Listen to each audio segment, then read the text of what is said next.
Hello, everyone, and welcome to another episode of The Healing Home. I'm your host, Michelle, and today we have a very special guest. I feel like I say that every week, but I'm really honored to have Dr. Elderberry on today with me. And I reached out to her a few months ago, and today is the day that we finally get to sit down and talk with one another.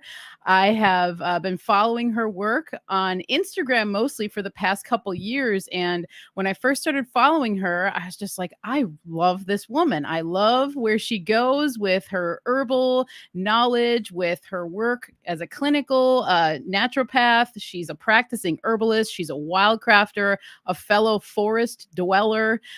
So I'm always excited to see what she's doing. I love her perspective on health and emotions and the spiritual side of ailments that come up and how we can, as I titled the show, get to the root of everything, because there's so many things that come into play when we are talking about our health and our healing journeys. And that's one of the things I value about her perspective, is that she seems to take a very holistic view of everything. And she seems to be able to help a lot of people in her clinical practice. So without further ado, and before I let her in, I want to say thank you to all the patrons out there. You guys just keep on really filling my heart with joy and gratitude every time you all are signing up. It's really exciting to see the Patreon family growing. And I just want to say thank you to everyone before I invite Elderberry into the stream. But without further ado, help me in welcoming Miss Elderberry to the stream. Yay. So excited to be here. Hey, how's it going? Hi. Yeah, it's lots of sick people right now. So just trying to flow with what's coming up and, just the multitude of how that feels for each individual person is so interesting. So yeah, it's going great. I love the work. It's so surreal that this is my life, really. Truthfully. No, that's awesome. I mean, that means you're in flow and you have found your purpose. I mean, honestly, and I feel that even through, just like I said, through your posts on Instagram and everything you share, I feel that you really embody this work and that you're here for people, and you put yourself out there as such. And it's really exciting to see another person out there who's doing this work and wants to connect with people in this way, because as you said, there are a lot of sick people right now. And it is, in my opinion, there's a deep sickness that goes further than just like the physical ailments. There's an emotional and a spiritual thing that's connected to a lot of the stuff that people are feeling right now. And I think that we've always had these things swirling, but I think depending on the era it is, things kind of ebb and flow, things spike up. And we're in a spiking point, in my opinion, right now. There's so many things that are heightened. And so we need more people like you in the world to bring in that neutralizing energy, to help people kind of like figure out what's going on a deeper level. Yeah. I mean, for me, it's really interesting to think that like I am that, like one of those people, because I think just like you said, the calling, it calls you. And so like, I don't really even think of myself as that. It just is something that just like, I can't wait to talk about homeopathy and herbs and all of these things. It's just, when you are the person, it's almost like you don't, and then you hang your shingle on the door and you advertise your opening hours or whatever, but you don't, like, I just still don't even think of myself as that person. I'm just like the mom that is just like, sometimes in my pajamas for half the day or like whatever, because I just like, but there is such a huge thing about the emotions right now, and the ebb and flow thing that you were talking about is so fascinating, because right now that matches what we're going through in one of my classes, which is the periodic table of elements and how that goes along with human consciousness and the ebb and flow of, from womb to tomb, where we are in our human development of, can I take responsibility for things, or do I need somebody to always be my security? Can I go out on my own and create something new, all the way to developing to like I feel okay to like, that's kind of starting to self-destruct now. And I feel like this is too big of a responsibility. And, now everything's breaking down, and how do I hold it all together? Or like, can I just let it all go and I'm just done with that thing? And then you start all over again. Yeah. So it's kind of fascinating that we're already talking about that, which has been on the forefront of my mind so much because we're at the very last class on Friday, but it's beautiful. Yeah. Yeah, it's lovely. And, I find too, our lives, they work in cycles. And so there's this cyclical motion to everything. And just like you said, when one door closes, another opens. And sometimes behind that door are challenges. There might be a challenge door that opens, after another one closed that maybe wasn't as challenging. And you do. I love that you bring that in, is like, are you ready to take personal responsibility? Because I think that there's a lack of that going on in the world right now. There's a lot of pointing blame. There's a lot of, it's someone else's problem, someone else will fix it, all of that stuff, which leads into the way that allopathy works. And, more of a Western medicine perspective is kind of that, is that there's a savior out there that's going to take your problem and fix it for you. And even if you end up taking that route, I think it's important to still remember that you are the main element that's going to make it all work anyway. Even if you're given the medication and it does work, there's probably still stuff that you should be integrating and processing so you can make a change so that it doesn't happen again. And I think that that's kind of an element that might be missing in medicine sometimes too, even herbal medicine, but I think that the more and more people like you and I and other people in this community talk about this stuff, the more people are just aware of it, just like anything else, Yeah. And I think that's the thing that I love the most about my work, is getting to talk with people about where they're at, like really, really, where are you at? And sometimes that can be just like full on sobbing, telling me a lot of times it's sobbing, telling me the story, or I'm so numbed from this experience, and just meeting people exactly where they are. And everybody has this like really beautiful story. And if you listen to it, you really, really listen.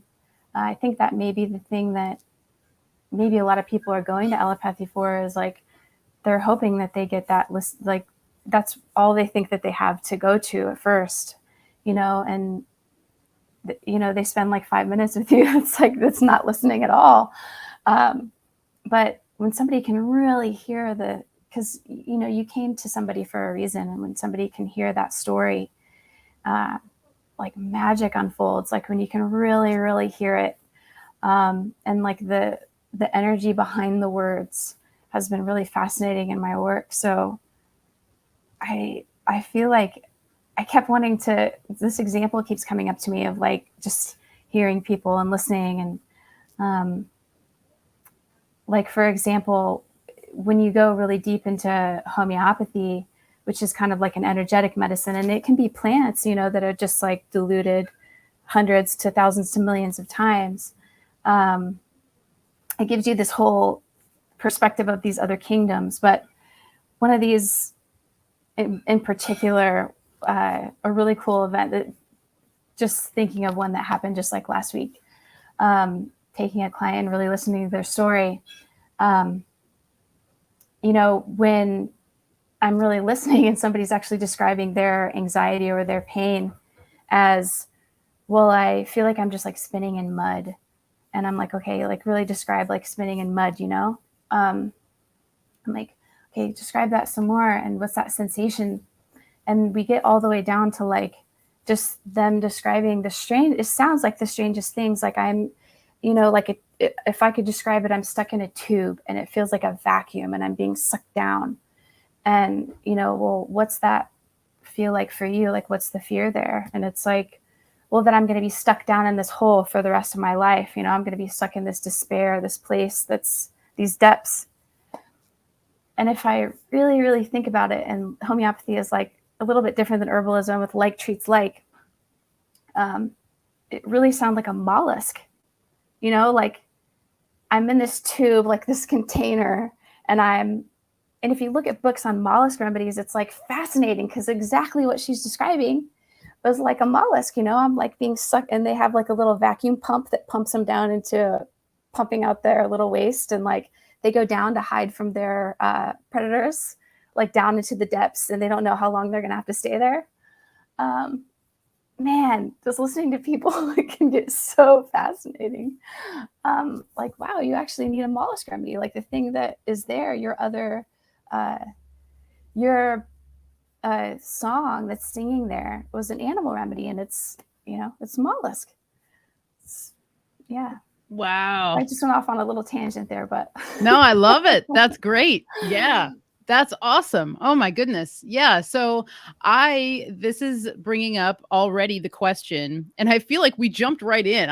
We didn't even give an opportunity for you to like introduce yourself. All right. But I had a feeling Heck too. of We were like, there's going to be so much that you and I will be able to riff on.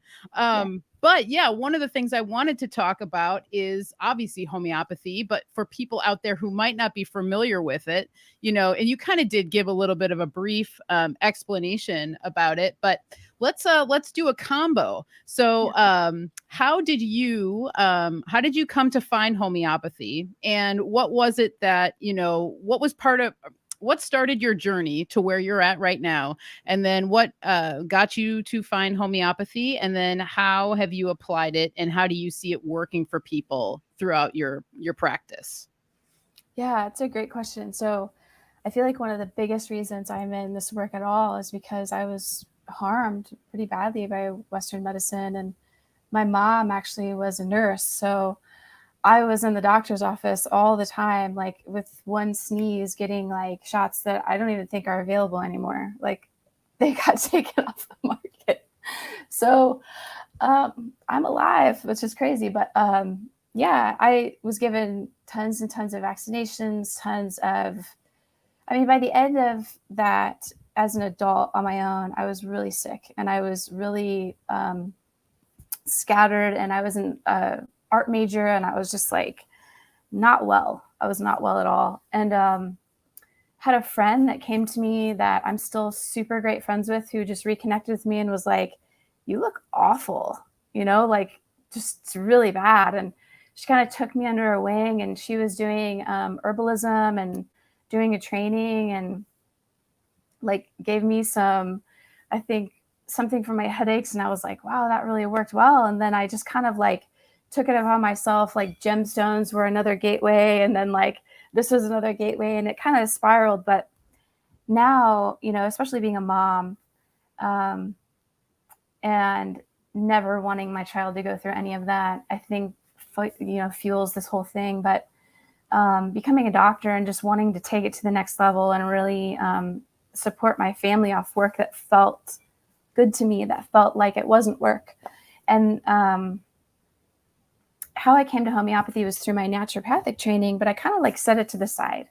I was like, that's pretty cool, but I'm really interested in this herbalism stuff because it's free. Like, what grows around me that if the world ended, you know, like there was a crazy apocalyptic situation that was at the forefront of my mind at the time. For some reason, it was like, if I had to go get the medicine, what would I get? And that just kept fascinating me, like, oh, there's food all over this place. There's medicine all over here. I never knew. And then I was like, oh my gosh, right outside our front door is like all this plantain, and it's just right there. And I think because maybe I grew up in rural Indiana where like there wasn't a lot of nature around, and I wasn't exposed to sort of like, you know, I didn't have hippie parents. I didn't have any of that. It was like very much like sit down, watch the TV, and get out of my way. I'm like endlessly get to now, you know, be thankful for the fact that I get to re-experience this childlike wonder of the forests and fields, and like always looking upon it like a child, like just like, oh my gosh. So herbalism became huge for me, and I really went in depth and wanted to learn, you know, because I was studying traditional Chinese medicine as well, how to take that and pair it with, you know, the vitalism and the energetics and the hot and cold and damp and all these things that were just like, I don't want to get these shipped in from China. So I learned all of that, and I started my whole practice based on that. And then I kind of realized that you can go super, super deep with herbalism, but I tend to just attract people who are very energetically sensitive. I attract people who have had a lot of lives here, and, and it's very apparent. It's like they just know. And I attract people who are like experts in herbalism. So it's like they already have an herbal apothecary, but something's still wrong. So that was really perplexing to me. Like, okay, something's pushing me to go deeper.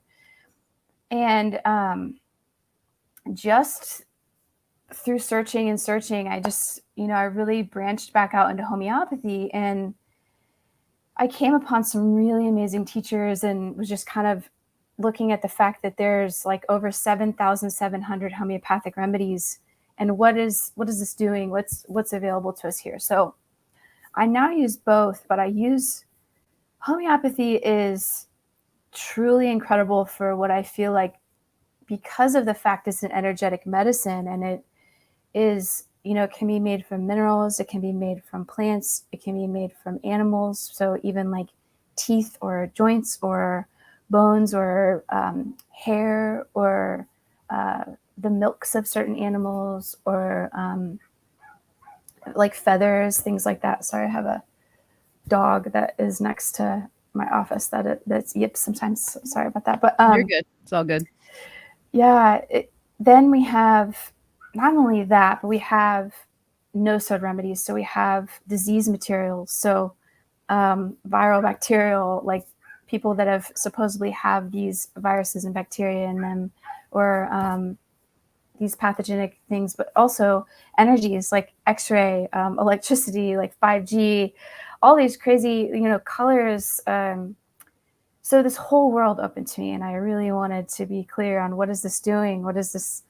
How can I use this? And the way that homeopaths even describe their work, they're always looking at the emotions. They're always looking at and for some reason, I think maybe this is just bigger because it wasn't as dampened down as herbalism was. Like all the herbalists, you hear about, like when Matthew Wood's explaining in his book about his friends, they were in jail for just like practicing herbalism back in the day. So we're like so lucky. I mean, just so fortunate, I guess, to just be like in the clear, that we don't have to, I can be on calls with people all day and not have to worry about like one of them being somebody who's going to send me to jail.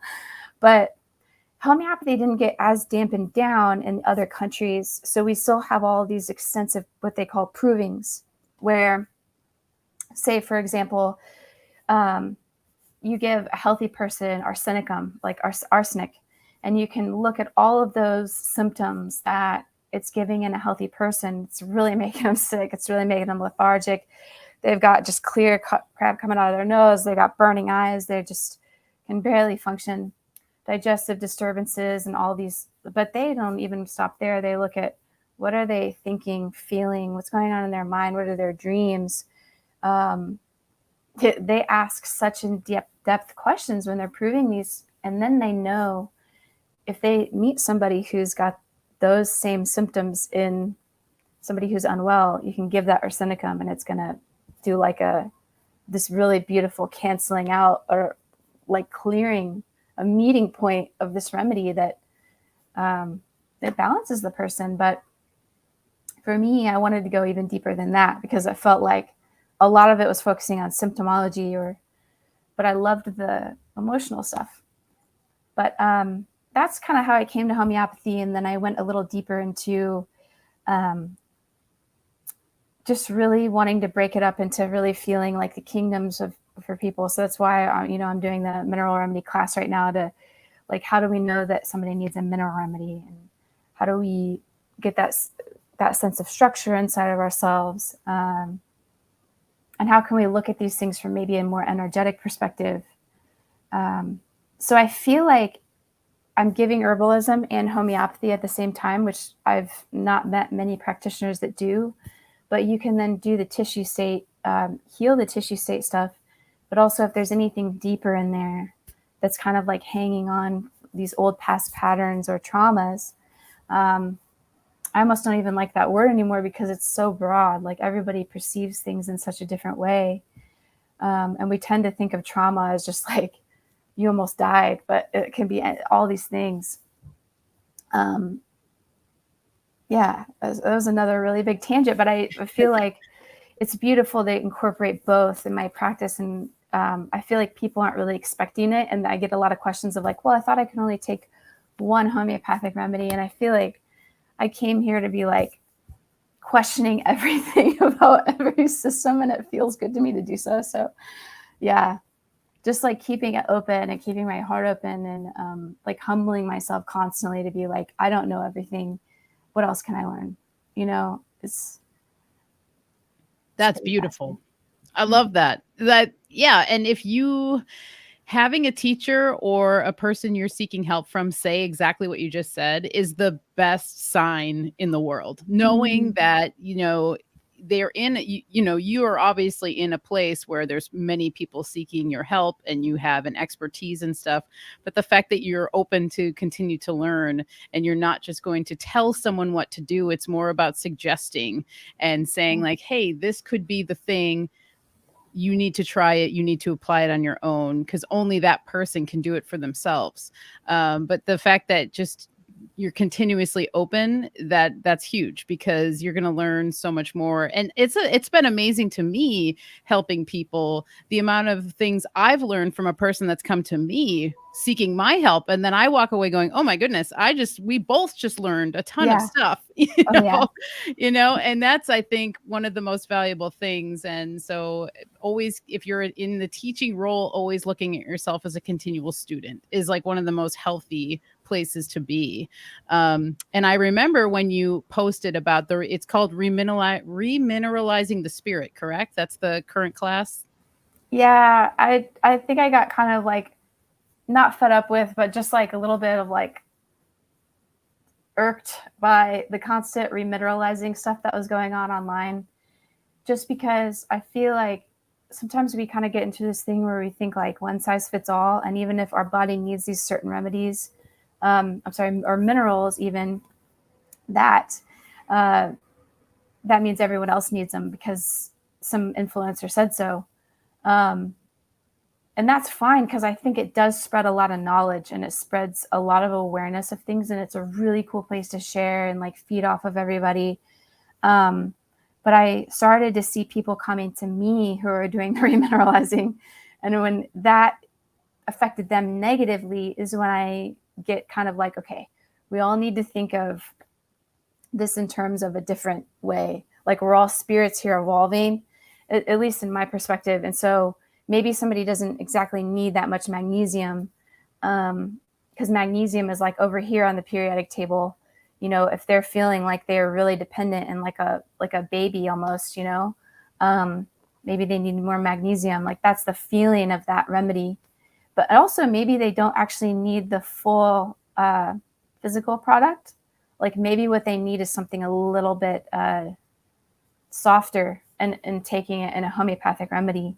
You never know until somebody can kind of see what that's looking like for you. But and being able to gauge it yourself is really cool too. But yeah, the remineralizing the spirit, I just found like really adding that spirit element to it was really cool because I think it's also something that isn't talked about a lot. Like really the full wholeness of who we are is also dealing with, not like in a religious sense, but more so, like how am I speaking right now? Like how am I breathing? What is the thing that's animating me to even be here? That force inside of us that's like, either feeling dim or it's feeling light or it's feeling like burning. It's feeling, how is that? So yeah, and to think that that's only one branch of remedies is quite amazing because that class is really, really in depth. But yeah, so cool that we can think of things that people are just like mixing up drinks and stuff to talk about remineralizing. I just wanted to give it a little bit of a different spin. Yeah, it's super important because there's so much information out there now too that you're hearing all this stuff and then something catches on and then it's just hammered, hammered, hammered. Yeah. And you're totally right. It's like not everybody is the same. I always think of it like with food, it's just not an apple isn't going to be the same for everybody, or a piece of bread. Some people Mhm. can eat it. Some people can't. Some people tell themselves they can't. So then therefore they can't. And I think that there's a whole mental, emotional thing that goes along with so much of this stuff. That's why too, when I've just seen the work you're doing, I value it so deeply because you're also not afraid to be like, hey, all these people are saying this, but what does it actually really mean? Or, whatever, are we applying anything, or is it like this buzzword thing, this new health thing that's just flying around? The thing that happened, with 2020 with that was terrain theory came up, right? So it was, okay, terrain theory versus germ theory. And then there were all these things. And then all of a sudden, everybody just jumped on board to one thing. And, it made me question, the way I look at things, because I was like, all right, I'm open to this for sure. And I totally understand this concept and how this can be real, but there's also other ways of looking at it too, versus terrain theory. So, Yeah. there's also German new medicine, which is something that I wanted to ask you about if you're familiar with and what you think about it, because it's something I've studied for a handful of years, even before all of this stuff with 2020 happened. Luckily, I have a good friend of mine that, he actually wrote a book on the subject. And when Wow. when it first came to me, I was like, wait, what? Like, viruses don't exist and it's all emotions, it's all trauma. And I was skeptical at first, but then started looking at it and then started going through my own history of when I've fallen ill or had things come up or whatever. And I was like, whoa, there's so much going on. So then I just started looking at like the combination of everything and how I think that it's a combo deal here. Yeah. There's not just one size, just like we were just talking about. Not one thing is going to work for person A, just like it works for person B. So I did want to pick your brain a little bit on those subjects and see where you're at with things. Because I think it's intriguing. I love talking to people about it. And I think that there's a lot of doors to open with it when it comes to health and how it all works. Yeah, I always want my doors to be open. That's a really good way to put it. Yeah, I am not like really well versed in German new medicine. I get the gist of it, and I've watched some videos and read up some stuff about it. I haven't done like the techniques or anything. And I think the thing that was most perplexing to me was I was like, at first looking for what remedies they were giving people. I was like, where are the remedies? But having the feedback from people that come to me is what's really cool. So I do have people that have done a ton of work with German new medicine who, for example, will still come to me. I had someone a couple of months ago, just to give an example of like something that was still continuing.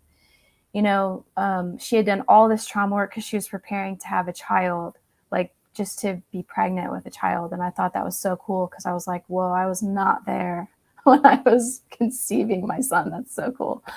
But now people have this thing that they can, try to get rid of some traumas before they conceive. And she was doing all this amazing work and came to me for continual bleeding. It had started, menstrual bleeding, like really heavy menstrual bleeding. And it wasn't like she was vaccinated or anything. It was just, but she had all this, like, she had done all this trauma work and she was like, did it start from the trauma work? Like, what's going on? Like I just all of a sudden started bleeding and it just never stopped. And now it's like gushing. It's been going on for like, she didn't actually contact me until it was like 72 days past, and that got fixed and cured with, not cured, I'm not allowed to say the C word, balanced with one homeopathic remedy. And so she was better in like 3 days. But then, people coming to me for like acute stuff or things that are continually going on. So maybe it's them that they haven't gotten to the full bottom of it. Not saying like there's anything wrong, because I don't know if we ever get to the bottom of all of our stuff individually. That's like a daunting task. But I still have people coming to me who are into German new medicine. So I can't say for certain what's going on there, but I help them, nonetheless. I help people who have been done all the things, done all of the pharmas and stuff. And what's fascinating to me is that now, through my next class that's coming up is on tautopathy, which is something I never, ever dreamed it would ever come into my consciousness, because unless I humble myself, I won't learn. And I know that. But taking pharmaceutical drugs and making those into remedies, making those into homeopathic remedies. So people who have never been well since the pharmaceutical, diluting that, a million times and getting that into the body has been fascinating to watch. The more and more, like I just had somebody that I gave homeopathic car exhaust to, who like didn't have a sense of smell, like their sense of smell was gone, but it was like they were a postman, like driving in their car exhausty, they don't get to choose what they drive when they drive in the city. So being exposed to that car exhaust all the time, it was like not really clear that he didn't have a big sense of smell, but it opened up again and it was like huge, and the breathing opened up and he was breathing better. And taking toxic substances and actually giving that as a remedy, I never thought in a billion years I would ever be doing. But now sometimes I see other obstacles of balancing someone or obstacles of cure is when we need to have the body register again the toxicity or this massive load it's been carrying that it just kind of like tucked away somewhere. Particularly with like vaccines or children who can't speak, because they're nonverbal autistic, or it's crazy. And even with things like hormones, like the hormone therapies that they give to people, being able to give something that cancels out the horrible effects that have been going on since they took that thing that they trusted so much in their doctor to take. It's really amazing. And so I think all of this stuff, just like you said, it can be this combining so many different ways. And I never mind when people come to me and they're like also seeing someone else, like that's totally fine. Because if you feel like in your intuition that's what you need, I can't feel that for you. Maybe you need something from me, and then that goes off into the direction with them, or I just trust, and a lot of times I'm just telling people and they write to me and they're like, well, should I take this thing at the same time? It's like, well, I really trust your intuition about that, because you will know best, like I'm not the one actually ingesting it. So, feel how it feels, or put it in your pocket together throughout the day, feel how that feels for you. It's really cool the way this is heading, and just being open has led in so many crazy directions. Yeah. Wow. That's so cool. I had never heard of a homeopathic remedy for like car exhaust. Oh yeah. Like glyphosate. Wow. Yeah. If you're exposed, like I had somebody who I do really in-depth case taking. So, asking questions about what people have been exposed to. Like they may even just think like, why is she even asking me this? But like, have you been exposed to a lot of electricity or like x-rays or something like that? In particular, like I can think of one that just happened. Somebody who came to me and it was super late their time. So I was feeling really bad already because they were having this consult with me. Like they were on the other side of the world, but she didn't even think to mention it, but she had been like exposed to trying to fix a light bulb in this super old building that she's in, and was not only electrocuted, but like the electricity burned like this big hole in her hand. Whoa. And like any other doctor would just be like, I don't really know what to do with that information. Not any other doctor, but somebody who maybe wasn't thinking along these lines. But the further we got, it was like between x-ray and homeopathic electricity, for canceling out the effects of the nervous system that was still stuck in that pattern.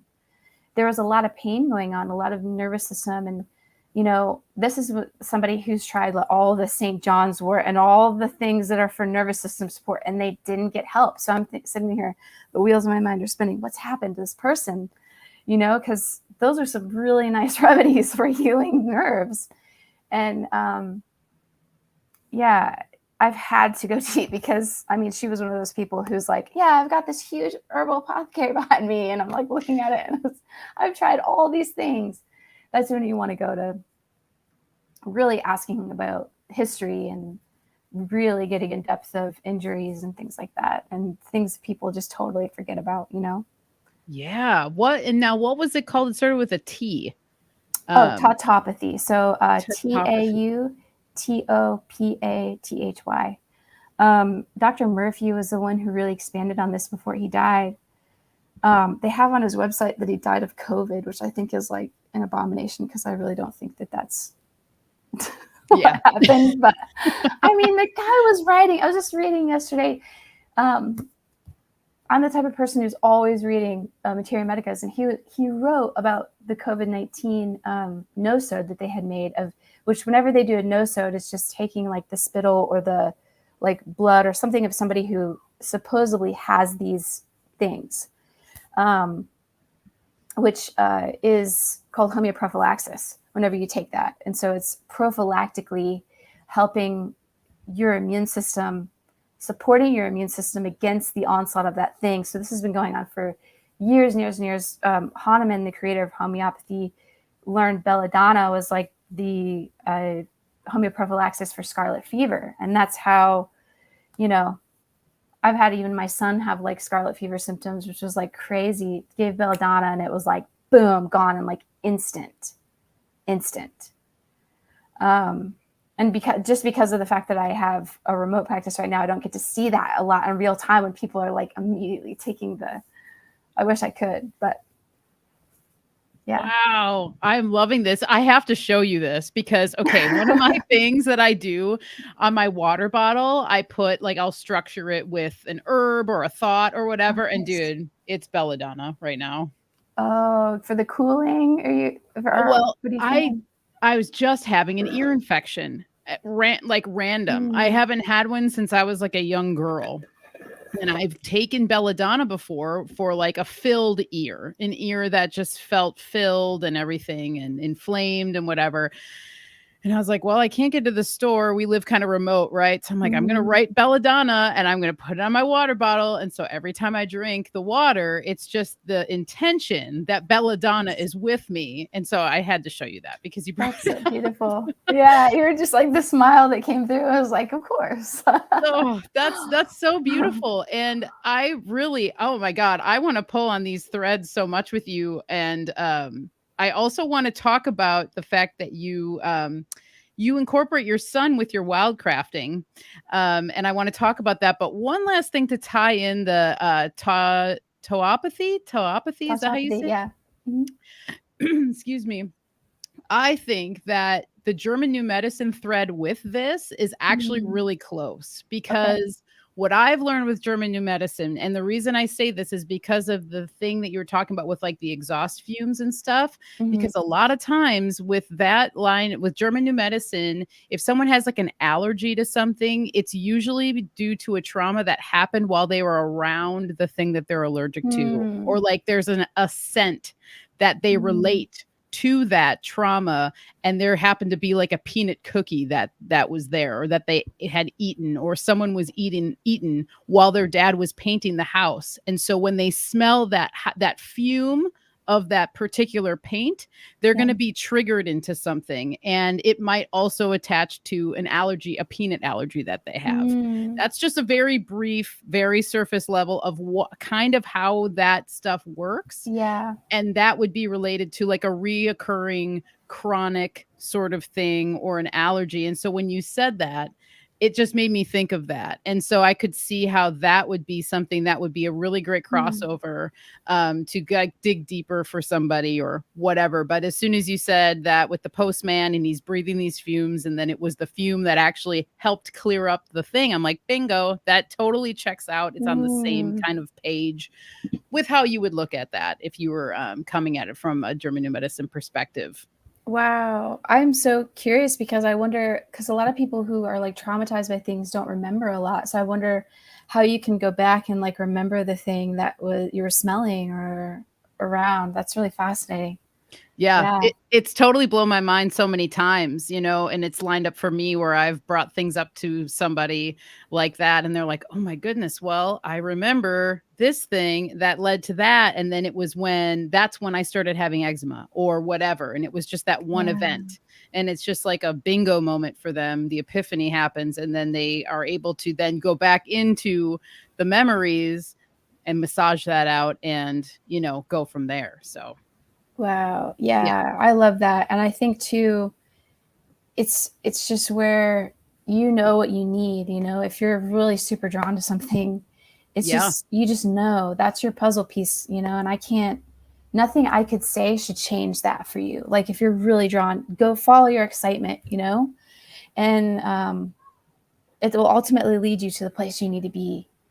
And that's just like it's obviously like so perfect for you. And um I think that I just got pinged with excitement about it. So I'm going to study a little more about it. And that's just what's so beautiful is like you can just keep going in these wormholes of life. Like, yeah, it's fascinating. Yeah, beautiful. I really value the fact that you do incorporate your son. And you've brought up that Mm, you're a mother a couple times as we've talked, and you've brought him up a few times. So if you're okay with talking about him in that yeah. sense, I just love that he's out there in the forest with you. And I think that children of all ages are so easily I think they're easily intrigued by nature because they have such a heightened sense. They are I think that we're all pure in some way, but I think children, depending on their upbringing, have they're more open to so many things. So a Yeah. lot of times, seeing a child be drawn to a certain plant, or they really want to learn about it, they love tapping in, they love the exploring process of it.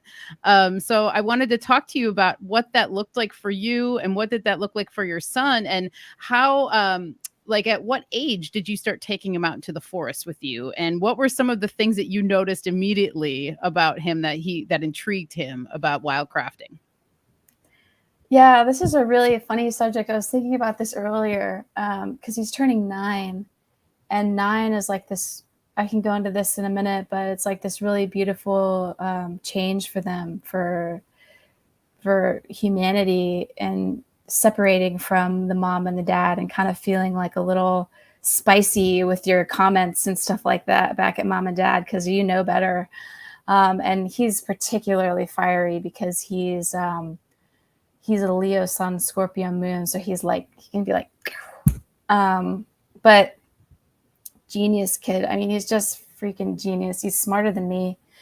But I started taking him out actually just when my excitement was building, and still with just wanting to see like what foods were around us after he was born, and particularly just wanting to like really explore where we had just moved here in Western North Carolina. And um, the big thing was reishi mushrooms. Like reishi, I always say reishi, people say reishi, but um, my husband and me met just talking about mushrooms at an ayahuasca ceremony. And he had been foraging chaga for a long time, and now we don't forage chaga, but um, the mushroom thing had always connected us and wanting to go out and get mushrooms. So we just happened to be at a farmer's market down the road, walked our son there right after he was born, and this guy was like selling his wildcrafted reishi. And I was like, but are they out right now? And he just like gave me this really weird look, like he almost didn't want to tell me. And I was like, but then he like looked me up and down and was like, yes, they're out right now. And I was like, yes, yes. And so I just like could not wait. Like the next day, or maybe even that day, we like headed to a trail, and there was just like wherever we just actually looked at a map, and it was like doing what my husband had usually done, which is like just feel it out, like call to the spirit of the fungus that you're trying to find, and feel it out on the map. And we just felt it out on one of these trails. And like we were walking up this trail, and he was holding my son for a second because I was like even breastfeeding while I was walking him, like in the little carrier. But I got really hot because reishi comes out like at the very beginning of June when it's getting hot. And I was like, okay, I peeled off a layer and I just happened to look up. And there's just all these reishi mushrooms on this tree, like 100. And I was just like, what's that?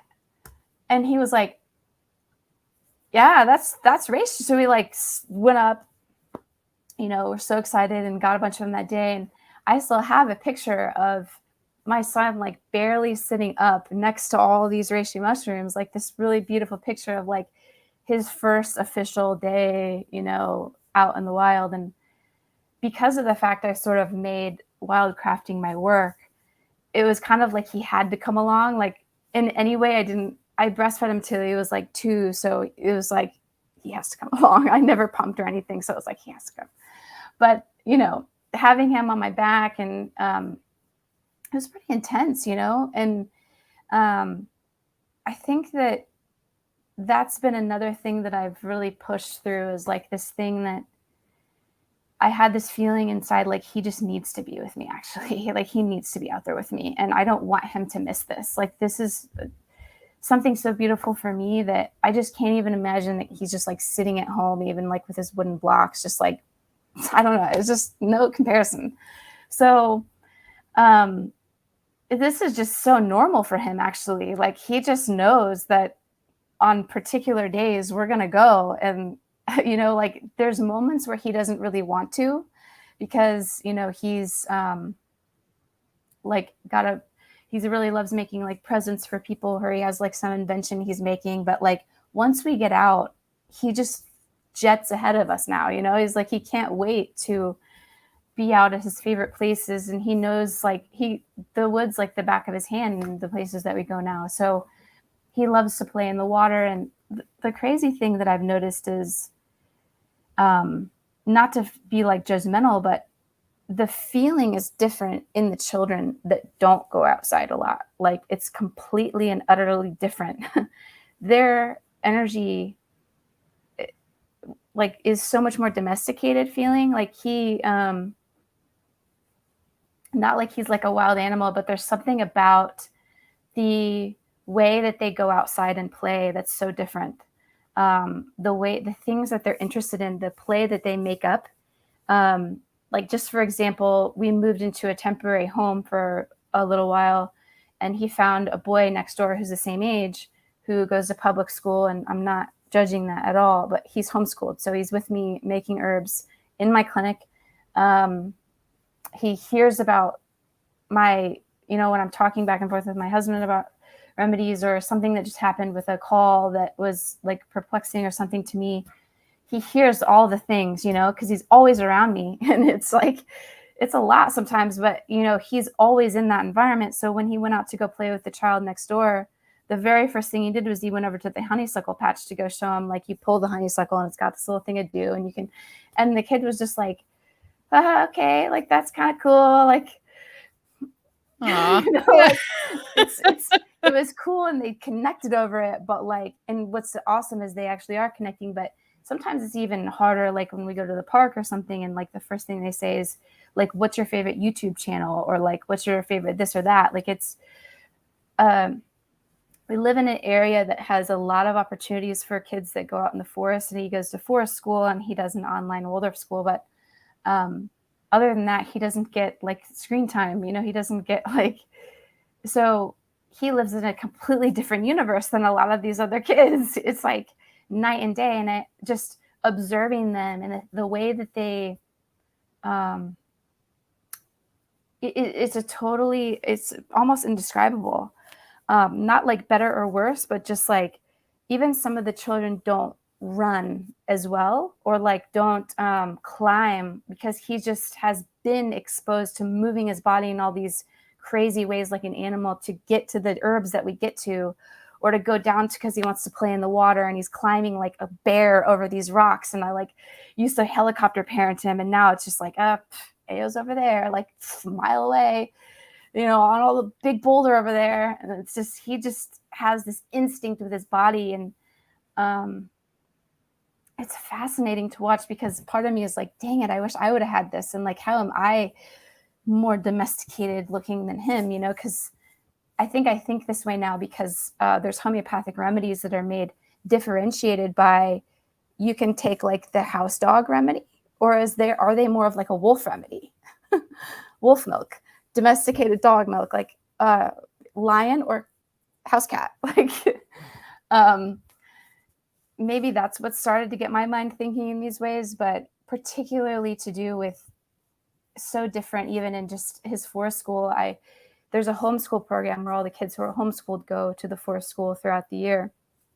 He did a summer school program where the kids who were in public school went, and the feel was so different. He didn't want to go. There's just no connection. Like maybe it's just because we have totally different lives, but wow, it's sometimes really challenging, but beautiful because we've kind of gravitated towards this area that has a lot of people that are raising children similarly, but still sometimes really challenging. And I wonder for him, like as he gets older, what it's going to look like for him when he has these experiences talking to people like about his childhood. And just like, I didn't go to the doctor. My mom was my doctor. And like, it was just I knew which medicines to take and to go, like he knows which ones to take for like very simple things, not like super complex things. But yeah, I always wonder like how that's going to go for him, describing this, like, you never sat behind a desk all day. Like you didn't do, you know what I mean? Like he actually like, he's building these like elaborate things. Like he took the electroculture concept to a crazy extent the other day and just like had this thing in his mind about creating free energy. It was just so cool. The things that being in nature makes us think of. So that's a elaborate story to talk about him wildcrafting with me, but it's so normal for him. He knows the plants exactly what we need to get. And if he wants to go back and play with a friend, he will be more than willing to be like, like get all the stuff in the basket so he can go. But like usually we'll also tie it in with like a berry harvest or something that he's really excited for at the very end. So we can kind of like make it that fun day. Or like I bring the picnic blanket and we have this like really amazing picnic. Or but even he recognizes all the different plants. And what's funny is my husband really doesn't that much. Like he's in it and he's okay with it and he's like helping, but I have to be like, it's that one. Like my son is like, don't you remember? It's that right there. Smell it. Like, and look, all these different things about it. It's just really funny. He's like, duh. Yeah. It's like, and I've realized it's either something that, and I think that he is inwardly excited about it because he does remember those things. And I think if he wasn't, he wouldn't remember. He wouldn't care. It would just be like, but yeah, I think it's just been so normal to him now that it's just second nature kind of. I don't know. I've just never wanted to make it this seem so different. And I don't even think he realizes yet that it is really different from a lot of the ways that other kids, he's starting to realize that it's very different. Oh man, I love all of that. I think he's going to be like one of the healers that his generation needs. I mean, seriously, that's the way I feel. And just you telling the story is like, the world is going to need people like your son who were raised that way, because there's so many that aren't, just like you were saying, and even as a person that isn't around children that much, when I am though, and I'm around children who are homeschooled versus they're just like on a screen all day or whatever, or the screen time was what their babysitter was, it's a total difference, night and day. Even the body structure, just like you were saying, the way they run and everything. And again, it's no judgment, it's just observation. Yeah. And so I think it's wonderful that that's what his experience is, because it is more rare these days. And oh man, he's going to have such a great time, I think, just growing up and growing into it, because who knows, that's the beautiful thing about life too, is that we all have free will. At least I believe so. So who knows? He might become an herbalist. He might not. He might Yeah. go and do a totally different path, but his experience alone is going to already have like carved out this beautiful thing in life. Like he's going to have such a different appreciation for things that a lot of people will not. And that in and of itself is just marvelous. So bravo. That's kudos. Big time. Yeah. Thank you. And I think, I mean, part of it is the beautiful lesson from the way I grew up and just seeing that I kind of came out of that really confused about who I was and like my place in the world. And there's something about being out in nature and doing things that have meaning and have purpose. But I love what you said about who knows what he's going to do, because like just today, we went out and looked at fire trucks because he's obsessed with trucks, and stuff like that. And I just want to let it flow instead of like, you have to be an herbalist or a homeopath, but more so just like, it's just around. So maybe it'll be in his cabinet even, like that's the thing he'll pull for, that's what I hope for anyway. And just telling him, and he hears stories about pharmaceutical drugs hurting people, that has no concept. Like, I don't even know what he truly imagines. Like, thank God he's never been to a hospital or anything. So like, what does he even imagine that to be? I don't know. What does he imagine that like the doctors who give the shots to people, what is that? I don't know if I've made it out to seem like really scary. I hope not, but I can honestly say I'm so grateful he's never been to a hospital or we've had to do things that, the other children who have come to me have needed. But man, I mean, I'm so grateful. And also parenting is just a challenge in itself. So anytime you can get somebody who has a lot of energy outside, it's really, really helpful. He just has so much energy from just, I don't even know where it comes from. It's just like, what? Like just, he's making inventions at the end of the night. Like the more that he can interact and just run around and jump and climb, I feel like, even in Waldorf philosophy, they talk about how that's just helping them even understand math better. And, this thing's heavier than this thing. And the very basic things that we do as humans help us just incorporate an understanding of this world. And they learn to read a lot later in Waldorf and things like that. So yeah, I'm feeling really grateful. It's parenting is wild. And especially the fact that he's almost 9 is so crazy. So crazy. Wow. That's cool. I love the thought of how like climbing and things can actually help with math skills. And that makes so much sense because you're getting a different feel for it. Because I mean, I just feel like the way that people are taught in public school, which I went through, I struggled a lot with a lot of concepts like that because it's all memorization. It's all just like, the math problem is like this and it has to be this way and whatever. And you're never taught that there's another way to do it, or it's all protocol, just like the medical system is. The teachers are given that same kind of protocol curriculum, and it usually doesn't change. And if it does change, it changes so slightly that no one even really notices any difference or whatever.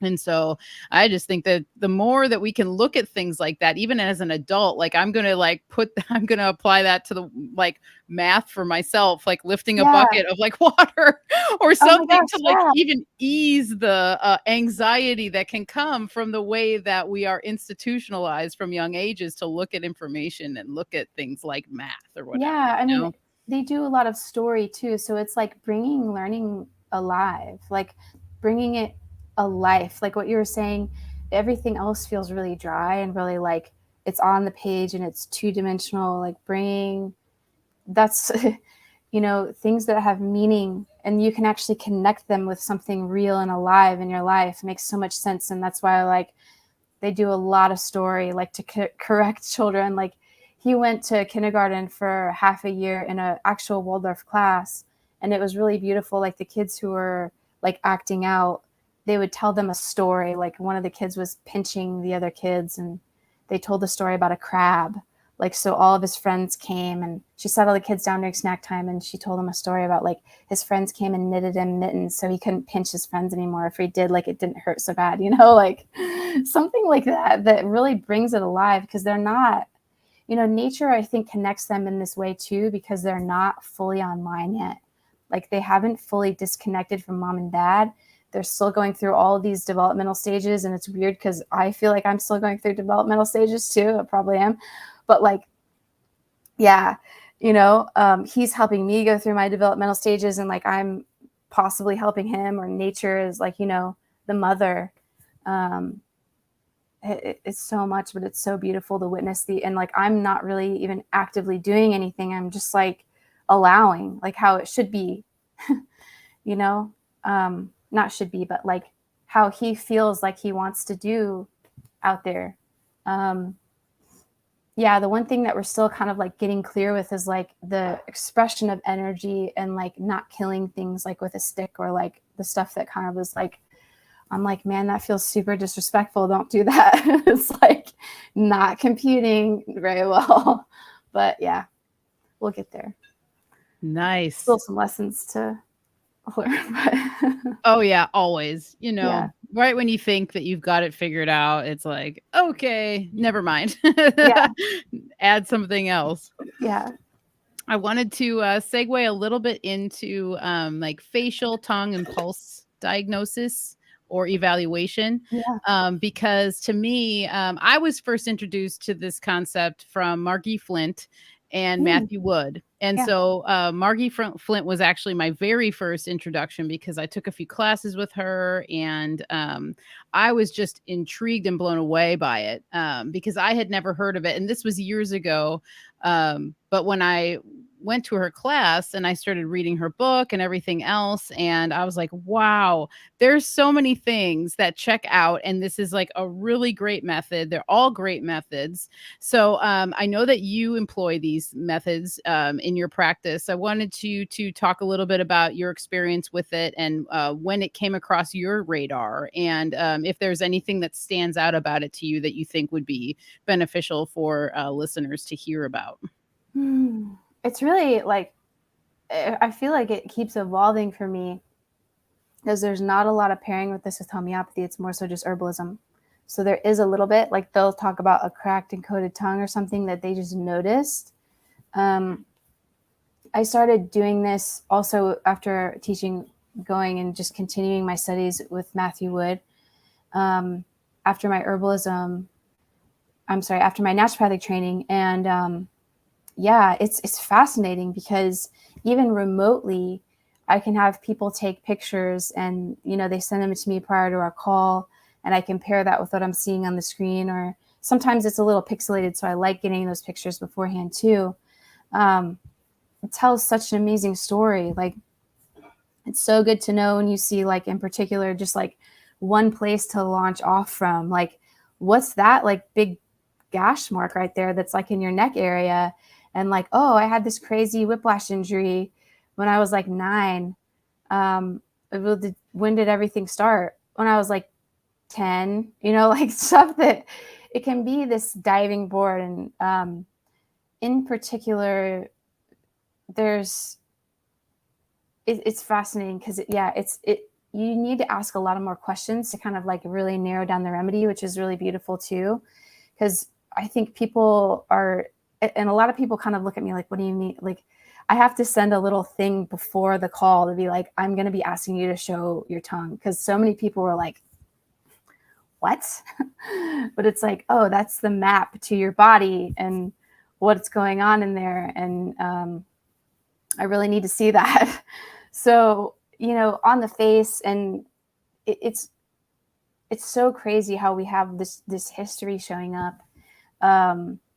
And if somebody's talking to me and I'm just like staring at their neck, and they've got like these lines here, like mine's like this old history of after my son was born, the thyroid stuff I experienced, I can kind of show them like, oh, and this, and then unravels, like they always feel really tired and they're losing their hair. And then goes this whole thyroid thing. It's just like this place that allows for a lot of room for them to see as well. I love screen sharing, and showing them the picture of their tongue and really just inviting them to be a student and saying, okay, this is what it should be looking. That should be, not so like chalky white looking by the time we're done with this treatment. That line down there should be brought up and not so red. Things like that, and telling them why it looks like that. It starts to click and make sense, and they become active participants instead of me just being like, well, that's what it is, and here you go. And, like it's not, that doesn't connect anything for them. And then I don't feel as connected to them and to the remedy. And I want them to feel like that back and forth. But yeah, I'm not sure exactly what you'd like to dive into there, but I mean, I use it every day, every single day in my clinic, and it's necessary for sure, because there's just, you won't see something possibly on the picture because it's remote or something like that. And I'm missing the pulse because that's so beautiful and it's such a good thing to learn. But, remotely, I don't get the pulse. So I rely a lot on questioning people. I don't only do that. Sometimes I like just show people pictures of things. Like I show them really random pictures and I have them like tell me what that's bringing up for them. So like there's all these methods that I do. I like that. Yeah. Where like somebody can be saying the craziest thing, like they had, like we're talking about their marriage and they were cheated on or something like that, but it's okay. It's okay. Like I've forgiven. But then they look at the picture and it's like a woman, and what comes out, the immediate feeling is like, she's a slave and she's trapped in that situation. And like, they're just telling their whole story. And it's we don't realize we're talking about our own story because we all see it from a whole different light. Like you're seeing something different than I'm seeing right now, and you're thinking something different about what I just said or feel, or so like I'm even reminding my family about this all the time, because it's like, well, I didn't actually perceive that the same way that you did, and like I need you to know that right now, because I'm trying to understand how you were feeling about that thing, because I see that was something big for you. But it could, even just showing people pictures of like statues or something and seeing what comes up in your family, or like unfolding what comes up in yourself, is really cool. Like it leads this whole story. Like, what's the story there? What's the sensation? What do you feel? Or like sometimes it can just be like two animals facing each other, like looking like they're talking, and like people will say the story of what they feel like is actually going on between those two animals. It's it's amazing. So I don't only use that. I use some other techniques, and I lead people on this whole, when I feel like something's really big, like for example, just 2 days ago, I had somebody with like really debilitating OCD. If I can get a sense that something's like very stuck in the emotions, I immediately go into the emotions rather than looking at their tongue. And so it just is, and then if I feel like there's something stuck in there, like they have a lot of pain, I want to know why. And I'm start looking at their tongue. It just really, sometimes it's different. Yeah. It's like case by case, Yeah. And the emotional stuff can go so deep. So it's like, what are you dreaming about? What is that? And people even like, we do these things with our hands. Like we don't realize that we're doing that, but even that is a story. Like, like, oh, I feel like this with my headache. Like people, I can think of somebody going like this, like close the door. And I'm like, what? Close the door? Like describe that for me. And I'm like, what's this? It totally unfolds its own universe of this like inner sensation, this inner feeling of, I just need to shut down and shut away. And I feel the safest if I'm just like away from everyone. Or I can think, and that's like a clam, I just feel safest. Like even if you go really deep, people describe the shell to you. I'm not even kidding. Like if you know how to ask properly, they'll be like, it's white and it's got two doors and it's kind of a little bit open. And I'm just like, you can't even, this is just beyond. Or, radioactive. So I can think of a woman who came to me with a headache that she needed to like hold her head really. She was like, oh, this is the headache. And I have to like hold my head really tight and really still. she was just really, I could tell, like a really old soul. And she and her husband couldn't sleep in the same beds anymore because one child would wake up and the other one needed to take care of the other kids. So they just like separated at some point throughout the night. And she wasn't getting held by her husband in the way that she wanted anymore and getting that support. Wow. So there was this like, if I hold myself so tight, like then I can be sure I'm not just going to break apart and I'm not going to like lose my sense of structure. And it was like this radioactive mineral remedy, like I'm going to break apart if I don't hold myself so tightly. Just one example of like, wow, thinking of testing in a different way, because asking the questions and just the hand signals people give us can sometimes be so important too. And like, as I say that, it's just so funny, like watching people talking out, and they're like, you can just observe people eating outside or whatever, and they're describing something, and it's always speaking from our inner self. It's always speaking from our own inner experience. Yeah, that's great. Gosh, you're a gem. This is seriously.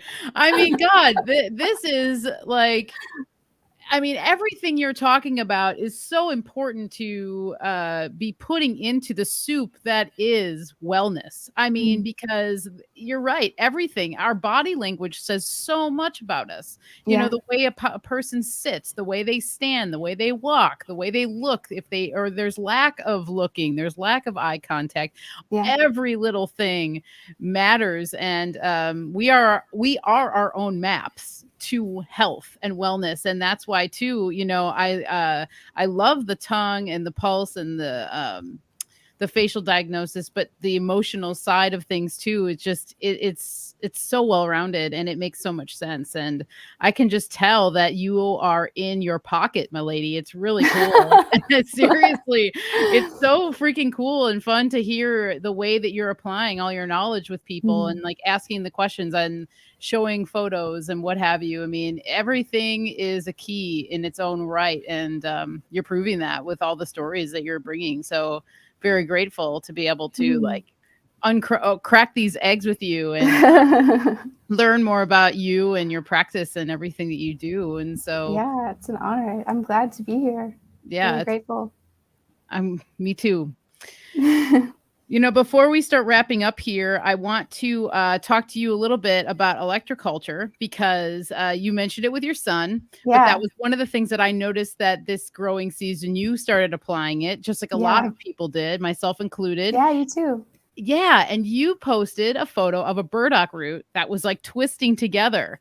So for people that, don't follow you already, I want you to kind of explain that experience. And, when you dug it up, like, what did it feel like? Or, how far away did you have your antenna and all that kind of stuff? And what you've noticed this season versus others after applying the antennas. Yeah. So, we were moving and I was just digging up everything because I just needed to rush and get it all out. So I had been experimenting with different types of antennas. So I had a really thick copper one that was just the twist that I twisted around a stick, and then I took the stick out and I was like, that actually looks like, yard art. Like, it's so beautiful. And I just stuck that next to a wild lettuce patch that was probably about 3 feet away from the burdock. And there was other pots with electroculture in them. And I don't know if that makes any difference because they were like fabric and they were round. But gosh, I dug that up and I was like, you've got to be kidding me. Like, that's not a coincidence at all. And, what's crazy is then we took it to the next level. So we live in the city now, which I have not lived in a city in forever, but it's just temporary. So one of the fun things I want to do is get my son into gardening and really in it with me. And one of the things he loves is pumpkins. So we dug out this huge plot of land and this property that we're on and stuck like 5 electroculture things inside. And they sprouted within like 2 days and then they just took off. And now they're like massive. Like I was looking at the difference between one of my friend's gardens, like, 20 minutes away, who didn't even know what electroculture was. And she did like the plastic sheets, like where you just poke the hole and you keep And her plants were like dinky compared to what we had just planted like days ago. And I was like, no way. And she came over and she was so interested in it. And it was just like, you've got to be kidding me. And it's just the seeds sprout better. They sprout quicker. The plants are more hardy. Like they just have a more life force to them. But in particular, I was just like wanting to show everybody that burdock because I was like, something is happening to like the structured nature of this watery, oily root that's like very much able to take on more like it's not as dry as some other plants. Like it would have been cool if my wild lettuce would have done something cool too, but I was just like, they were extra, the wild lettuce were extra, what do you call it? Like they had extra sap in them though. They were definitely more moist. There's just something so special about it. It just feels magic. And so like some of the kids who came over and saw that, who were just hanging out with my son, like we all took it to the next level and we're doing like crystals and stuck those in some of the tomatoes and just see. And it evokes this like fairy vibe, like this whole magical feel. That was pretty incredible. I hope I can recreate something like that again with the burdock root, because it'd be like, this is, because making that tincture, I haven't even dug into that tincture yet because I'm still like, there was one that I made right before that, but I can't wait to dig into the spiraled burdock tincture that I made. Oh, yeah. Yeah. Dude, that's so cool. I know. I was so stoked to see that you had applied it and then that was one of your results, because to me, I mean, it's kind of like a no-brainer that, yeah, this is working here. Yeah. And tapping into the energy, the ether, whatever anyone wants to call it, that is all around us. To me, it made so much sense when I had first learned about it years ago. And then it like this huge resurgence of it, I'm just like, wow. And then to see all the people just applying it and people's experiences and it's working. And I've done it in a ways where I'm like sparsely doing it throughout. And so almost having controls in certain areas where it's like, I okay, saw that. That's awesome. I'm like, all right, this is working. Like, oh my goodness. I have one antenna next to one of the cannabis plants that I'm growing. And it is like the leaves are the biggest cannabis leaves like I've ever been able to grow. And I'm just like, whoa. I mean, it's so radically different compared to then the cannabis plants where I didn't apply the antennas, because I was like, I intentionally want to do that so that I can kind of tell a difference and see. Yeah. And it's quite obvious and it's really cool. And so I just think it's really fun to see like everybody's different experiences, and that you had some cool experiences too, because the twisting of the burdock, it's almost like it's like going with the flow that is being sent in, to the area. Super cool. And they're already in this area. There's a lot of like quartz in the ground, so I don't know how that's affecting it. But I will say that the quartz that we put on top, those felt super magical in a way I still can't explain. Like those pots feel different than the other ones. So like, as opposed to you, I didn't do a control. I just went out and like all the plants got it. Like I was just like, I'm doing this. And it was so amazing, because that's one of the things I love about social media. Like whenever we get this epiphany through somebody who shared knowledge for free, and it was something uplifting and like it was something incredible that everybody could like bounce ideas off of. But I love that you were doing the controls, because for me it was just like, just threw everything in there. I didn't even have like a system. It was just like, oh, it's right next to the roots. Sounds pretty good. Yeah, I get that too, though. That was my first inkling. And then I was like, well, you know what? I'm just going to try and do it here, there, and whatever. And there's all sorts of systems too. I've heard all sorts of things that can be done, doing grounding wires under the ground and using magnets that are coated with beeswax. Because the beeswax has like a conductivity to it as well. So there's all sorts of methods that can be applied, and it's fun. So I just think it's like an ongoing experiment. I kind of look at life that way too. Honestly, it's just, we always have to just keep trying, keep growing, and keep going is really the huge key for me. Yeah. I mean, I'm listening to you guys like dissect the tarot cards like the other night, and I was like, whoa, like what is happening right now? This is like so amazing. You guys see something in here I never would have ever seen. So yeah, I love all the different perspectives. I was just like soaking it up. And it's really cool how like you guys are in the astro herbalism and stuff. And like, I like my excitement for that kind of like fizzled out, but it's really awesome to see how like everything just incorporates together and everybody has this puzzle to bring to this. It's awesome. Nice. Oh, Yeah. that's so cool that you've tuned into the Astro Herbs. That's great. Well, Kyle Kyle from had it on his thing, and I was like so interested because he's always like the symbolism and stuff, and he's really excited about that. And I'm like, man, my mind is not there. I don't know. It's just not. And I'm like, I can get in what people are saying, and like, that's what I dive into. But it's so cool that somebody has that radar.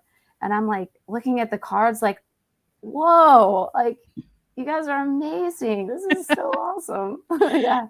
Yeah, it's fun. Kyle is great. And, you know, my boyfriend is the one that has really shown me that the symbolic world, you know, in that sense. And then when I would bring him herbal knowledge and show him plants, he was like, whoa, but look at this. And that looks like that symbol and this and that. I'm like, oh my God. And then this whole like synergy and syncretism was happening. And so Chance is great. And it's been a really nice series. So that's really cool that you've tuned in before because yeah, I thought it was awesome.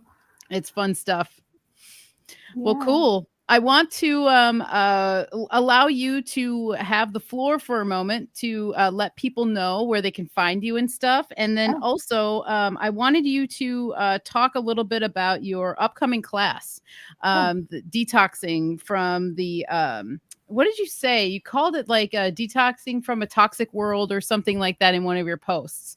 But if you want to... something like that. But if you want to just give people a little bit of info about that and then where they can find you and all that beautiful stuff. Yeah, I closed registration for the class, but I'm happy if anybody wants to reach out and be included. I'm happy to make space. That's coming out the 31st, and I called it something cheeky like heavy metals, toxins, drugs, oh my, or something like that. I can't remember what it was, but yeah, it was like, you know, thinking of things in a little bit of a different way and being able to use tautopathy to detox from these crazy things that we're hearing about now, like glyphosate. And if people have been harmed by vaccines, like I definitely would love to see you there. If you have nonverbal autistic children, I would love to see you there. If you yourself have never been well since something, I would really love to see you there because we're going to be talking about a lot of toxins and how to exactly what remedies to take that pair with that's in that homeopathic form, where to get them, what dosages to take, and kind of what to look for when to know that you are really needing that remedy. And yeah, if you guys want to find me, I'm just at www.drelderberry.com. Nothing super fancy, but I have a little calendar there if you guys ever feel like reaching out. I open up my time slots every month. I am a homeschool mom, so I do most of my calls at about 6 p.m. at night, Eastern time. So in between that, I'm like filling up bottles of medicine and, you know, just out there with my son. But yeah, I take clients most nights of the week, and I love what I do. If any of you feel drawn to ever working with me, just reach out if you just have any questions or anything like that. But otherwise, I hope you learned something cool, you know, something interesting or that spurs you on to just learn more, because that's really what we need at this time is people getting curious about new healing methods. And I'm sure you're all here because you are interested in your own healing already. But yeah, I hope you learned something really cool, and I'm really grateful to be here. Yeah, thank you, man. I learned a lot, and I'm so grateful for our time. I really appreciate you taking some time out of your day to chat with me and come on into the Healing Home, because it's been really great. And honestly, I feel like there's so much more that we could talk about, but Yeah. that's how these things go. So I hope maybe we'll be able to talk again at another point, Yeah. because I just feel like your work is very valuable, and I can tell you that even people in the chat are really just excited about what you're saying and things like that. So it's been fun, and I really appreciate you and all that you're doing in the world. It's very valuable. Oh, I wouldn't be here without you guys. So seriously, thank you so much. Thank you. I'm very aware of that. So definitely. Well, all your links are going to be down below in the description too. So I really encourage people to follow you on Instagram, because you're very good with updating and just keeping things current, and checking in pretty regularly. So that's a great way for people to get to know you a little bit better. I think so. I'd love for you guys to join me. It's a lot of pictures of me out in the forest and fields if you're into that kind of thing. Yeah, it's all good though. But you share a lot of great stuff. So I think it's wonderful. Thank you so much. Yeah, well, thank you so much again for being here. I'll let you go, and we'll talk again soon. All right. Have a great night. All right. You too. Bye-bye. Bye. All righty, everybody. Well, that was another great episode. Had such a good time with Elderberry. Super nice. And, as always, I encourage you guys to find her. If you haven't already, check out her links that are down below, and you guys can get to know her a little bit better on your own time. As usual, I have some slides for everybody for updates on my end. If anyone's interested in sticking around, you can. So I'm going to bring those up on the screen for yous. See, here we are. All right. As I said in the beginning of the show, thank you to all the patrons. The lists are growing, which is super exciting to see. All the support is just really, really, really just very much greatly appreciated by me and Mario. So as usual, let's name them off. We've got Chance, Binaboo, Inland Sea, Liam, Amy, Miri and Hank, Jenny G, Erica, Moonlander, Spoons, who is my newest patron, Mary, Catherine, Logan, Lily, Debbie, Natasha, Mary Beth Sanchez, Nausicaa, I think that's how you pronounce her name, and Stephanie. Thank you all so much. I really appreciate all the support. I've got, I'll be having a patron only exclusive video coming out very shortly to talk with you about my experience with my ear infection. Oh my goodness. It was something insane. Something I'll say I have not dealt with in quite some time. I actually ended up going and seeking outward help because, boy, I was in so much pain, and I'm finally feeling relief. Had I not went outward and got some help, I don't think I would have even been able to do the show today. Honestly, that's it. That's how much in pain I was. I did an Instagram update about the night after the first night, and my pain had subsided, but little did I know that I was in for some fury. It was interesting. So I'm going to do a patron exclusive, as I said already, talking about that experience, talking about the remedies, though, that did work, that did get me to a point where I was feeling better for a little while. And then things just kind of like really advanced. So, long story short, I'm feeling better. I'm on the mend. I'm not quite out of the woods just yet, but I'm feeling much better. Enough, so much so that I was able to go out in the garden today and do a little something. I was able to come here and do the interview. But honestly, even walking around the garden, over while this was happening, I was in so much pain I couldn't even focus. There was just no focus there for me because it was just incredibly painful. And it made me be so very grateful for health and for how, just a reminder of how easily we can take for granted the feeling of quote unquote normal. You know what I mean? And so my heart always just like goes out to the people who are in chronic situations of chronic pain and things like that, because man, oh man, it is something else. And I just feel fortunate to know the things I know.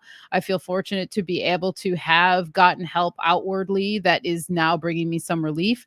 But all in all, it's an experience, and I'm still here to tell the tale.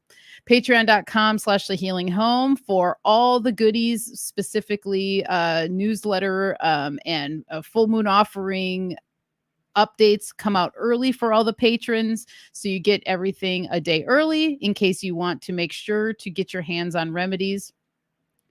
Next week's show, I'm going to be talking with my friend Cheney of Project Cheney. So Cheney, she went through her own healing journey with cancer, and it seemed to be something that came on very fast, and she was able to deal with it fairly quickly as well. And so I'm very excited to talk to her about what this journey was like for her. I'm also just excited to get to know Cheney a little bit better. She is a fellow spider, and she's usually can be seen on Weaving Spiders Welcome. That's how I've got to know Cheney a little bit more, just by tuning into the weaves and being able to be on a few weaves with her as well. She has a lot of stuff to share. She's very interesting. She's got a great sense of humor. She's super intelligent. So next week, July 25th at 4 p.m., me and Cheney are going to get into it. So come and join us if you would like to. Full Moon Offering newsletter. Next issue's coming out on August 1st already. Wow. This summer is just flying by.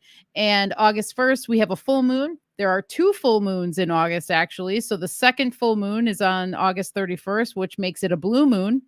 But as far as this moon is going, on the 1st, there'll be a new offering that's coming out. Currently, I still have last month's full moon offering, which is my fresh St. John's wort tincture and anointing oil set. This is some beautiful red medicine. If you're wanting to get to know St. John's wort, if you feel as though St. John's wort will help you in some sort of way, I highly recommend this set. It's really wonderful. It's made with fresh St. John's wort from our garden, and it's just really vibrant, really red, really healthy. And it sure has helped me a lot along the way, and it's helping others as well. So you can get your hands on some of that if you're interested. That set goes for $44. And as I said, it's made with fresh plant material, which is of utmost importance when you're working with St. John's wort, because the hypericin in there, once the plant is dried, it really does lose a lot of its potency because it's an essential oil of the plant. And so when it's fresh, it's that much more potent. It's that much more readily available to be infused into medicine. It loves being infused in oil, and it loves being infused in alcohol, from my experience. So that is still available, along with all the other remedies that you're seeing up on the screen here. CBD, cannabis root, and white willow bark salve.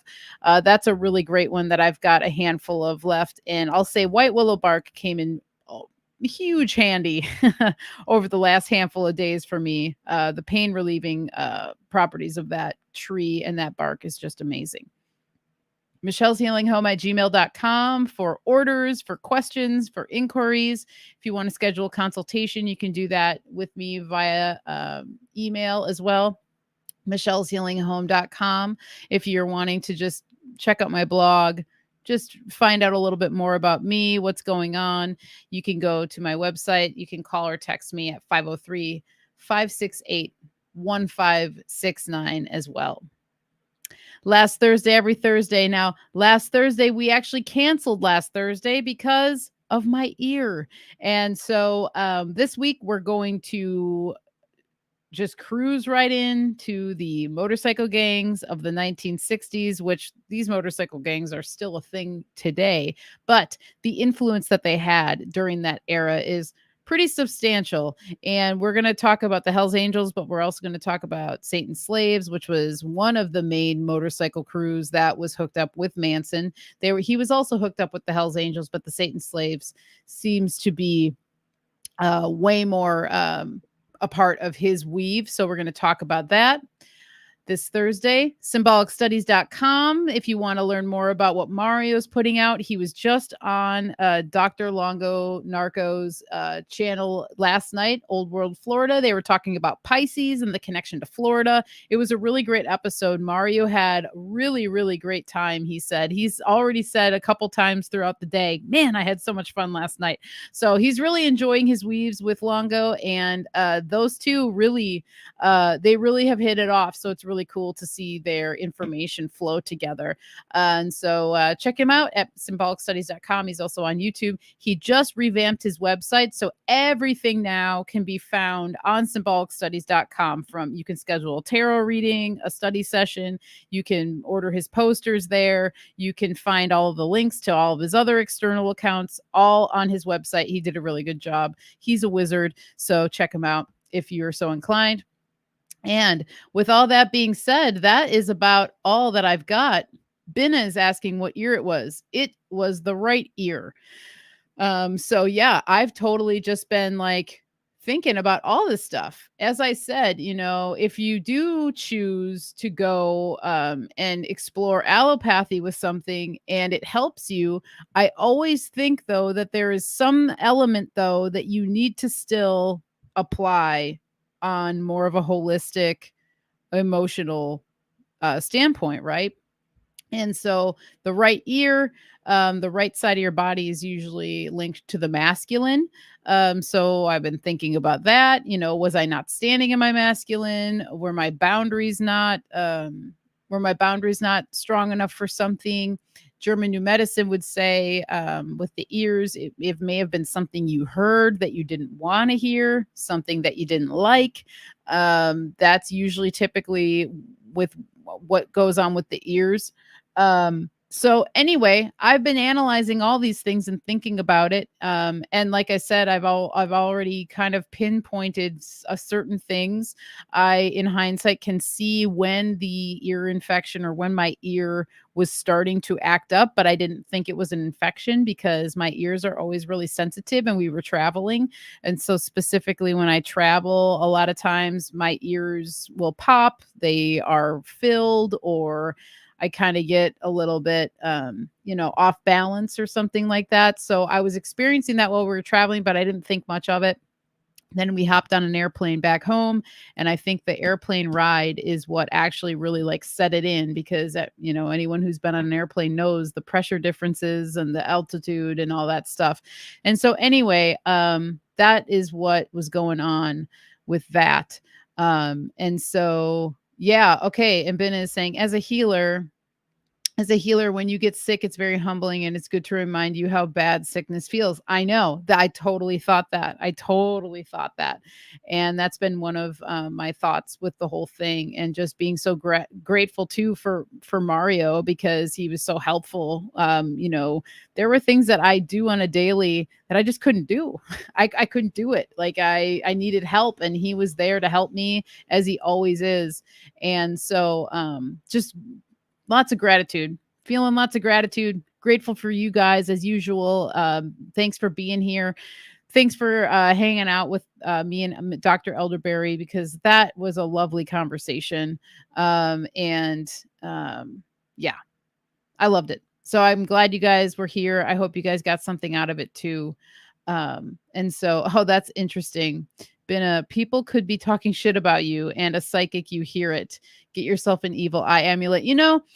I thought that. You know what? I really did. I thought about that aspect of it, and I appreciate you bringing that up, because I had thoughts about that kind of thing. And I was just like, well, even if it's not shit talking, or whatever it could be, what if there's an intention, out there that I'm like, isn't the best or something like that. But Ben, you always come through with those little tidbits, and so it almost as if you were reading my mind, that I did have those thoughts. And you're right. I think that having some kind of more protection that around that kind of thing is not a bad idea, and so I appreciate that as well, for the suggestion. So And yeah, Sarah G is saying that's exactly the main reason I don't fly, only my dreams. Yeah, ear pressure and pain. I know it's a real deal. And I know that they make something called ear planes, because I actually used it when we traveled to France, because when we were in Paris, and this was like, oh man, we went maybe like 6 years ago, I think now, but I got a really bad head cold when we were in Paris.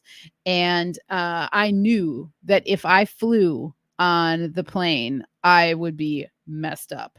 And so they're called earplanes, and they're there's earplugs that have little tiny pinholes in them. And what it does is it actually like regulates the pressure in your ears really well. So when you're flying, you're not as affected by the pressure, because it like lets air in when it needs to be let in and whatever. And I'll say it worked really well. And I did not have any issues being on the plane afterwards. My ears were just fine. They were plugged up already, but they worked really great. And I always think it's really funny. If you go to an airport, they don't sell them there. You have to like seek them out. We had to go to like a few pharmacies, and I was really grateful that they actually even had them. But I always think to myself, like, why the hell don't airports sell these? Like, because the amount of people that would benefit from them is huge. So anyway, just one of those things that I noticed. I'm like, you would think that they should sell them. It should be pretty common to find them, but you don't even hear about them at all. I didn't even know they existed until doing research about flying on a plane with congestion, and then it was suggested to get yourself some earplanes, and they worked. And I think we have them around somewhere, but I haven't seen them in years. So anyway, it's all good, and it's a learning lesson. And I look at it like, now if somebody comes to me with complaints of ear problems or something, I'll know a little bit more to help them. And that's just like how it goes. And I specifically too, when you are in the line of healing, we're typically all little chirons running around, right? So the wounded healer. That's typically why people are drawn to the healing arts, is because they went through something, and they found something that worked for them. So they're wanting to, help other people with that. And so it's just it's par for the course, and that's what we're here for, is to learn. So with all that said, my friends, I'm going to bid you adieu and say good night. And thank you so much for tuning in. Really appreciate you all. And until next week, we'll see you soon. Take care.